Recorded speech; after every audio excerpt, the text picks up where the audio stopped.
The morning sunlight streamed through the tall windows of courtroom 307, casting long shadows across the polished wooden floors. Judge Richard Stevens sat in his high-backed leather chair, a position he'd occupied for the past 15 years. His silver-rimmed glasses caught the light as he reviewed the day's cases, each manila folder neat and precisely arranged on his desk. "Next case, Your Honor," his clerk announced, her voice carrying through the hushed courtroom. "Sarah Mitchell, parking dispute at Cedar Memorial Hospital." Richard glanced up, expecting to see yet another rushed hospital visitor with excuses about emergency situations. Instead, his gaze met a young woman who carried herself with remarkable grace. Sarah Mitchell stood at the defendant's table, wearing a deep blue blazer that spoke of professionalism, but it was her eyes that caught his attention. Warm brown with flecks of gold, holding a familiar determination he couldn't quite place. "Ms. Mitchell," he began, his voice carrying its usual authoritative tone. Yet something made him pause as he noticed the distinctive birthmark near her left temple, a small crescent shape that triggered a distant memory. His hand trembled slightly as he lifted the case file. "You were parked in an emergency zone at Cedar Memorial for 3 hours on Tuesday afternoon," he continued, fighting to maintain his professional composure. "The fine is substantial given the location and duration. Do you wish to contest this charge?" Sarah stepped forward, her heels clicking softly against the wooden floor. "Yes, Your Honor. I have documentation to support my position." Her voice carried a slight lilt, almost musical in its cadence. For a moment, Richard felt transported back decades, hearing another voice with that same melodious quality. The young woman began presenting her case, explaining how she had been coordinating an art therapy program for long-term pediatric patients. As she spoke, her hands moved expressively, another eerily familiar gesture that made Richard grip his gavel more tightly. "The hospital administration had assigned me a temporary parking permit," Sarah explained, reaching into her leather portfolio. "However, it had fallen from my dashboard when I closed the car door." Richard found himself leaning forward, watching her movements with increasing fascination. The way she tucked a strand of hair behind her ear, the slight tilt of her head as she organized her thoughts. Each gesture seemed to echo someone from his past. "Your Honor." Sarah's voice cut through his thoughts. He realized he had been staring, lost in a maze of memories he'd locked away years ago. "My apologies, Ms. Mitchell," he said, clearing his throat. "Please continue." As she presented her evidence, Richard noticed other details. Her nose crinkled slightly when she concentrated, just like. He stopped himself from completing the thought. It couldn't be possible, yet the resemblance was uncanny. The courtroom suddenly felt too warm, too confined. Richard loosened his collar slightly, something he never did during proceedings. His clerk, Mrs. Henderson, gave him a concerned look. In 15 years, she had never seen him anything less than perfectly composed. "The documentation appears to be in order, Ms. Mitchell," he managed to say, his voice slightly hoarse. "However, I'd like to review these materials more thoroughly. Court will recess for 15 minutes. As he rose from the bench, his legs felt unsteady. He needed air, needed to think, because either he was losing his mind or sitting in his courtroom was a ghost from his past, a ghost with his grandmother's eyes and Diana Taylor's smile. The 15-minute recess stretched into 20 as Judge Richard Stevens stood at his chamber window, lost in memories he had carefully packed away for nearly 3 decades. His fingers traced the smooth edge of an old leather wallet, worn with age but still carrying its precious cargo, a faded photograph he couldn't bring himself to remove. Spring 1995. The law library at Cambridge University had become his second home during finals week. That evening, hunched over case studies with bleary eyes, he had reached for the last available legal ethics textbook, only to find another hand reaching for the same volume. "I believe we're at an impasse," she had said with a smile that transformed her entire face. Diana Taylor, art student, who had wandered into the law library because the lighting was perfect for sketching. She carried charcoal-smudged fingers and dreams of Paris galleries in her heart. Richard pulled the photograph from his wallet now, careful not to damage its worn edges. There they were, captured in a moment of pure joy. Diana with her wild curls falling over one shoulder, a smudge of paint on her cheek, and him looking at her as if she held all the answers to life's mysteries. Behind them stood the art supply shop where they had spent countless Saturday mornings, Diana teaching him about color theory while he pretended to understand. "We were so young," he whispered to the empty chamber, remembering their favorite cafe near the river. They would sit for hours, Diana sketching on napkins while he practiced closing arguments. She always said his passion for justice matched her passion for art, both seeking to reveal truth through different lenses. The romance had blazed bright and fast, like a shooting star across a summer sky. When Diana received the prestigious Rousseau Fellowship at the Paris Institute of Arts, Richard had celebrated with her, even as his heart crumbled. She was meant for greater things than a small-town law student could offer. "Go," he had told her at the airport, forcing a smile. "Paris needs you more than I do." A lie, but a noble one, he had thought at the time. They had agreed to a clean break. No promises, no long-distance heartache, no holding each other back. Richard returned to the photograph, studying Diana's features with new intensity. The birthmark near her left temple, identical to the one he had just seen in his courtroom. The warm brown eyes that seemed to look right through pretense. How had he not made the connection immediately? A gentle knock interrupted his reverie. "Judge Stevens, the recess is over, sir," Mrs. Henderson called through the door. He quickly calculated the years. Sarah Mitchell appeared to be in her late 20s. Diana had left for Paris in September 1995. The timing. His hands began to shake as he read through Sarah's case file again. Birth date, May 15, 1996. Mother's name, Diana Taylor. Father's name, listed as unknown. The room seemed to spin as decades of choices and consequences crashed over him like a tidal wave. Diana had never told him. Had she tried to reach him? Had his ambitious drive to become the youngest judge in the state's history cost him something far more precious than time? Another knock, more insistent this time. The present demanded his attention, but his mind raced with questions. In his courtroom sat a young woman who shared Diana's smile and his grandmother's eyes. A daughter he had never known existed. A truth that threatened to unravel the careful order of his world. Back in the courtroom, Judge Stevens gathered his composure like a shield. The afternoon light had shifted, casting different shadows now, but Sarah Mitchell's presence seemed to fill the entire room. She stood confidently at the podium, her leather portfolio open before her. "Your Honor, I have the original parking permit here," Sarah began, lifting her phone. "But I'd also like to show you the email correspondence with the hospital administration about the art therapy program." As she swiped through her phone's gallery, time seemed to slow down. A flash of color appeared on the screen, a photograph that made Richard's heart stop mid-beat. There was Diana, her curls now streaked with elegant silver, standing proudly in front of a Paris gallery. The sign behind her read, "Taylor Retrospective, 25 Years of Light." "I apologize, wrong photo," Sarah said quickly, but Richard barely heard her words. His eyes remained fixed on the image he'd caught. Diana's familiar stance, the way she still held her head high, the same birthmark near her temple that their daughter had inherited. Their daughter.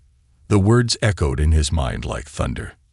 "Ms. Mitchell," he managed, his voice surprisingly steady despite the earthquake happening in his chest. "That gallery showing. When was it?" Sarah looked surprised by the question, but answered promptly. "Last summer in Paris. My mother's first major retrospective. I flew out to help coordinate the opening." Richard gripped the edge of his desk, thankful for the solid wood beneath his fingers. The pieces were falling into place with dizzying speed. Diana had achieved her dreams, her talent finally recognized by the art world she had always longed to join. And somewhere along that journey, she had raised their child. A child who now stood in his courtroom, unaware of the seismic shift happening before her. The art therapy program. he said, desperately trying to maintain professional distance. "Tell me more about it." Sarah's face lit up with passion. Diana's passion, he now realized. "We work with long-term pediatric patients, helping them express their trauma through art. My mother actually pioneered a similar program in Paris, which inspired me to bring the concept here." Each word she spoke formed another bridge between past and present. Richard watched as she gestured expressively, recognizing the way Diana used to move when excited about a new painting. He saw himself in the careful way Sarah organized her thoughts, in the slight furrow of her brow as she concentrated. "Your Honor." Mrs. Henderson's voice cut through his thoughts. "Would you like to review the parking permit now?" Richard realized he had been staring again, lost in the impossible reality before him.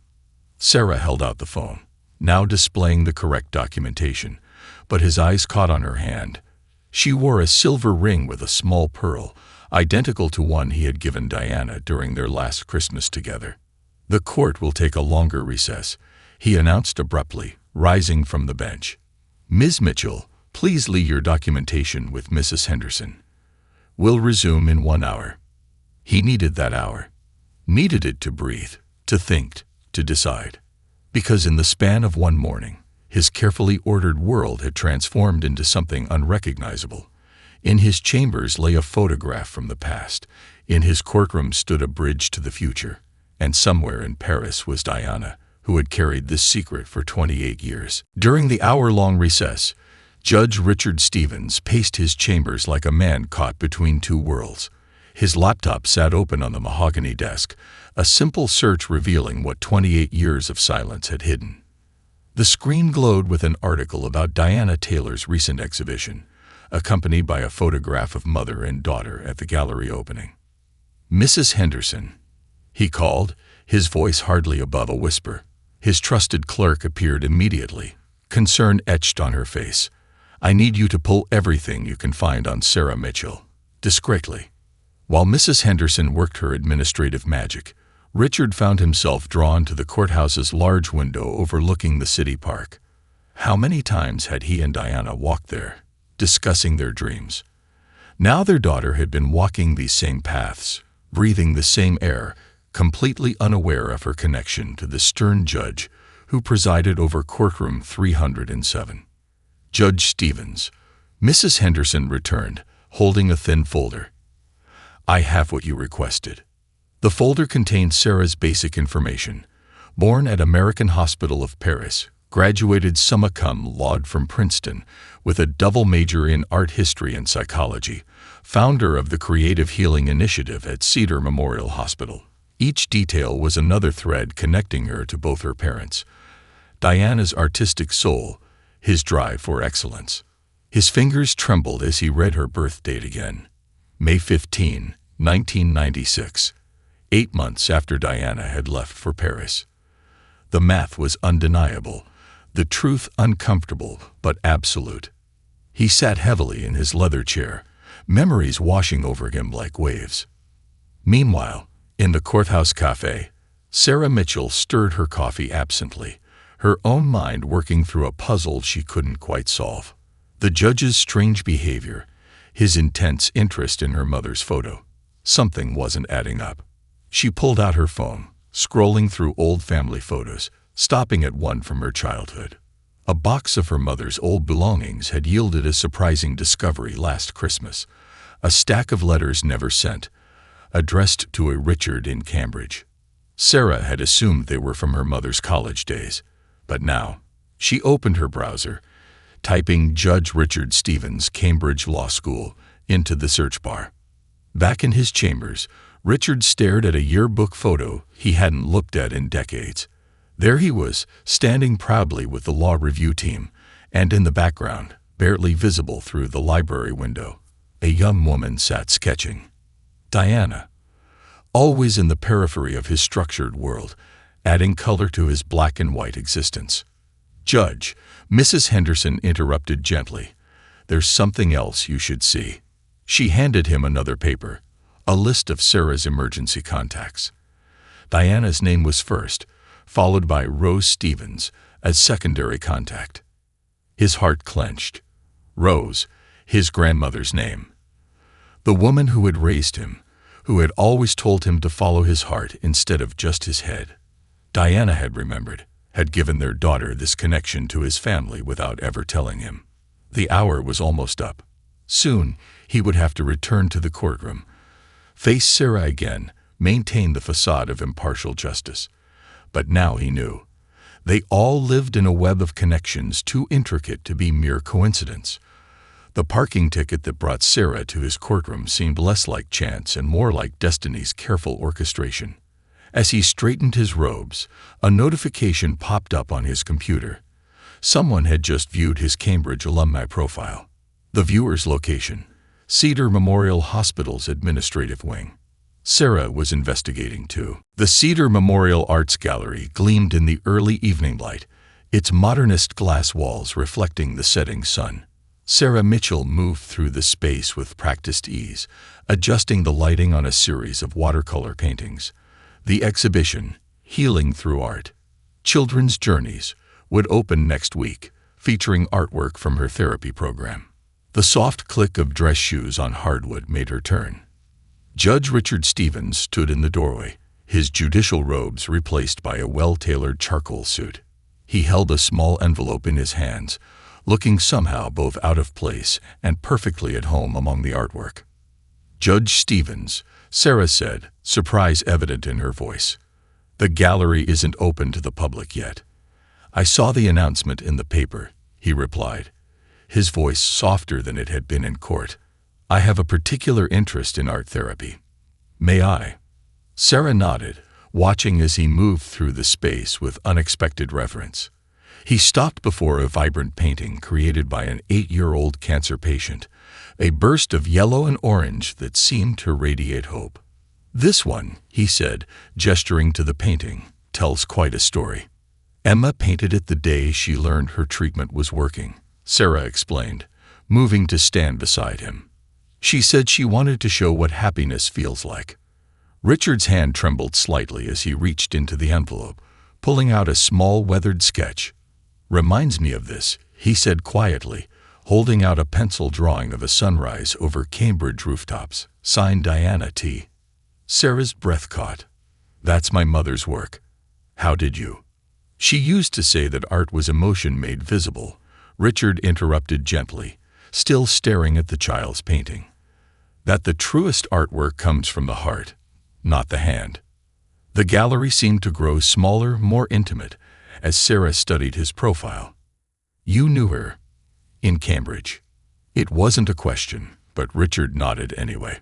"We were friends. She taught me to see the world differently, to look beyond the surface of things." He turned to face Sarah fully. "You have her gift, seeing the healing power in art." Sarah moved to a nearby sculpture, a twisted wire creation that seemed to dance in the gallery lights.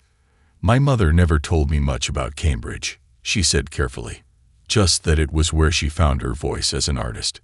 Richard watched her adjust the sculpture with the same delicate touch Diana once used on her canvases. "Some voices echo across time," he said softly, almost to himself. A comfortable silence fell between them as they moved through the gallery. Sarah found herself sharing stories about her young patients, while Richard listened with an intensity that went beyond mere politeness. He asked questions that revealed a deep understanding of both art and human nature. "The opening is next Friday," Sarah said as they reached the gallery entrance. "You should come. Many of the children will be here to discuss their work." Richard paused in the doorway, silhouetted against the dying sunlight. "I'd like that," he said, and then hesitated. "Sarah, your mother, is she?" "She's flying in for the opening," Sarah replied, watching his expression carefully. "First time she's been back to the States in years." Something flickered across his face. Hope, fear, anticipation, before his judicial mask slipped back into place. "Thank you for the tour," he said formally, but his eyes held a warmth that hadn't been there in the courtroom. As his footsteps faded down the corridor, Sarah pulled out her phone and opened the family photo album. The Cambridge years suddenly held new meaning, new questions, and somewhere in this gallery of healing art, She sensed that her own story was about to be reframed. The gallery hummed with opening night energy. Soft classical music floated through the air as elegantly dressed patrons moved between artwork displays, their quiet conversations creating a gentle symphony. Sarah stood near the entrance, greeting guests in a midnight blue dress that seemed to catch every light in the room. Her eyes kept drifting to the door, watching for two very different arrivals. Her mother's flight had landed an hour ago, and Judge Stevens had confirmed his attendance through the gallery's RSVP system. The thought of them both here, in the same space, made her pulse quicken with anticipation. "Ms. Mitchell," a young girl tugged at her dress. "Can I show my mom the painting I made?" Sarah smiled, grateful for the distraction. She followed Emma, the young artist whose yellow and orange sunrise had caught the judge's attention days earlier, to her displayed work. As she knelt beside the excited child, explaining the artistic process to Emma's beaming parents, a familiar figure appeared in her peripheral vision. Judge Stevens had arrived, looking distinguished in a black suit with a deep blue tie that coincidentally matched her dress. He carried a small package wrapped in cream-colored paper. Their eyes met across the room, and Sarah felt the weight of unspoken words hanging between them. Before she could make her way to him, a ripple of movement near the entrance drew her attention. Diana Taylor stood in the doorway, still elegant in her travel clothes, her silver-streaked curls catching the gallery lights like a halo. 28 years in Paris had given her an effortless sophistication, but her eyes still held the same artistic fire Sarah remembered from childhood. "Mom." Sarah started forward, but stopped when she saw her mother's expression change dramatically. Diana's face had gone pale, her eyes fixed on a point behind Sarah. Time seemed to slow down as Sarah turned, following her mother's gaze directly to Judge Stevens. He stood frozen, the wrapped package trembling slightly in his hands, looking at Diana as if everyone else in the room had disappeared.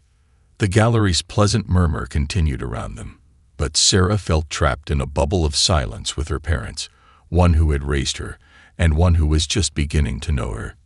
Diana took a hesitant step forward, then another, her hand reaching automatically to touch the birthmark near her temple, a gesture Sarah had seen countless times when her mother was nervous. "Richard," Diana breathed, barely audible above the ambient music. "Diana," he responded, his judicial authority completely stripped away, leaving just a man facing his past and his future in the same moment. Sarah watched them, pieces of her own puzzle finally sliding into place. The letters she'd found, her mother's mysterious sadness when talking about Cambridge, Judge Stevens' reaction to her mother's photo. It all made sense now. Emma's voice cut through the tension. "Ms. Mitchell, this is the judge you told me about, the one who liked my painting." The child's innocent question seemed to break the spell. Diana's eyes snapped to Sarah, filling with a mix of recognition and realization. Judge Stevens, Richard, took a step closer, still holding the wrapped package like a shield. "Sarah," Diana said softly, her voice catching, "there's something I need to tell you, something I should have told you long ago." Around them, the gallery opening continued its elegant flow, unaware that in this corner, between a child's sunrise painting and a twisted wire sculpture, 3 lives were about to change forever. The gallery's private office offered a quiet sanctuary from the bustling opening night. Sarah sat on a leather couch, her mother perched beside her, while Judge Stevens stood by the window, his silhouette outlined by city lights. The wrapped package sat untouched on the coffee table between them. "I always planned to tell you," Diana began, her fingers intertwining with Sarah's. "But timing never seemed right. How do you explain to a child that her father isn't dead, but living in the same city, wearing judicial robes and changing lives with his decisions?" Sarah looked between them, seeing herself in pieces, her mother's artistic spirit, her father's steady presence. "The letters I found last Christmas," she said softly. "They were for you, weren't they?" She turned to Richard. He nodded, moving away from the window. "Letters I never received, just as Diana never received mine." He sat in the chair across from them, his judicial composure giving way to vulnerability. I wrote to your mother's old address for months after she left for Paris, but by then I had moved to a small apartment near Montmartre, Diana finished. I was 3 months pregnant, terrified, and too proud to reach out to your family. When the gallery offered me a permanent position. You chose a fresh start, Sarah completed, understanding flowing through her like a gentle wave. But why maintain the silence for so long? Richard leaned forward, finally reaching for the package. May I? At Diana's nod, he carefully unwrapped it, revealing a leather-bound sketchbook. I kept this all these years. Your mother left it in the law library, the day she told me about Paris. The sketchbook fell open to a page filled with studies of a young Richard Stevens, practicing his courtroom speeches in the library. Diana's artistic notes lined the margins. Notice the passion in his gestures. Remember to capture the intensity in his eyes. I didn't know I'd left it, Diana whispered, touching the yellowed pages gently. I was so focused on not crying that day. When I saw you in my courtroom, Richard said to Sarah, his voice thick with emotion. It was like seeing a ghost. You have your mother's birthmark, her way of moving. But your voice. He smiled softly. That's my grandmother, Rose speaking. Sarah touched her birthmark unconsciously. The middle name you gave me, she said to Diana. Rose. It wasn't just a flower, was it? Rose Stevens was the kindest woman I ever met, Diana admitted. She used to let me sketch in her garden when I needed quiet. Said art was just another way of seeking truth, like Richard's law books. The sound of classical music drifted in from the gallery, where guests still mingled, unaware of the scene unfolding in the office. Emma's bright painting visible through the door's window seemed to glow, a reminder of how art could heal old wounds. I don't expect forgiveness, Diana said quietly. From either of you. The choices I made were made out of love, Sarah finished, squeezing her mother's hand. Just like Judge Stevens' reaction in court that day, just like the art therapy program. Everything circles back to love, doesn't it? Richard reached out hesitantly, placing his hand over theirs. The contact was electric, 3 hearts beating in sync for the first time.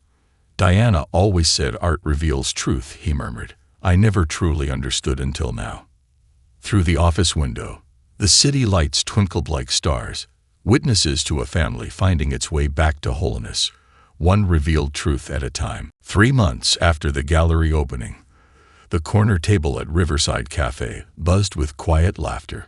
Sarah sat between her parents, watching as Diana sketched their breakfast scene on a napkin while Richard pretended to object to being captured with a croissant halfway to his mouth. You haven't changed, Diana teased, adding details to her quick sketch. Still trying to maintain dignity while I immortalize your human moments.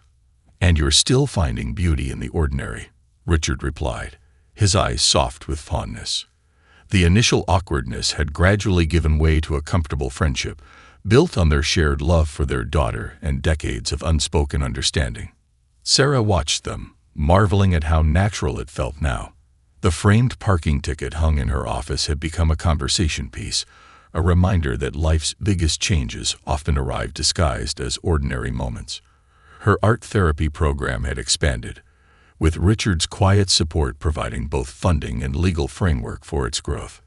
Emma asked about you yesterday, Sarah mentioned to Richard, stirring her coffee. She's planning a new painting for her final treatment session next week. Says she wants to capture what family feels like. Diana's hand paused over her sketch. That girl has wisdom beyond her years. She does, Richard agreed, reaching into his briefcase. Which reminds me. He pulled out a formal-looking document. The hospital board approved your proposal for the permanent art therapy wing. They were particularly impressed by the research showing improved recovery rates. Sarah's eyes widened. Really? But the funding is secured, he finished. Anonymous donor.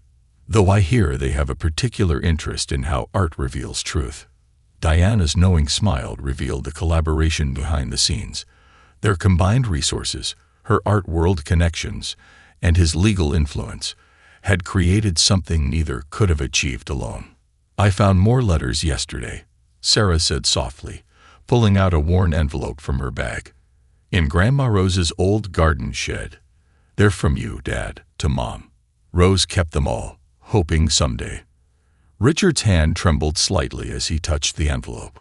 "She always said I thought too much with my head, and not enough with my heart." She would have loved seeing this. Diana gestured to their little group. "All of us here, making up for lost time."